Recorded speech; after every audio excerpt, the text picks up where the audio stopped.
दोस्तों, अगर आपको अहादीस नबी सल्लल्लाहु अलैहि वसल्लम सुनना और सीखना पसंद है तो अभी मेरे इस चैनल को सब्सक्राइब करें। शुक्रिया।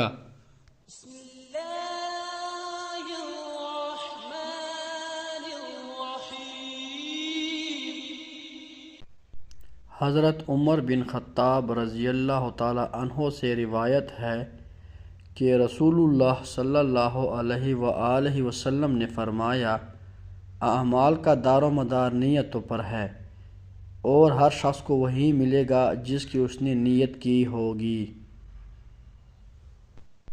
हज़रत अब्दुल्ला बिन उमर रज़ियल्लाहु ताला अन्हो से रिवायत है कि रसूलुल्लाह सल्लल्लाहु अलैहि वसल्लम ने फरमाया, मुसलमान वो है जिसकी ज़बान और हाथ से दूसरे मुसलमान महफूज रहें।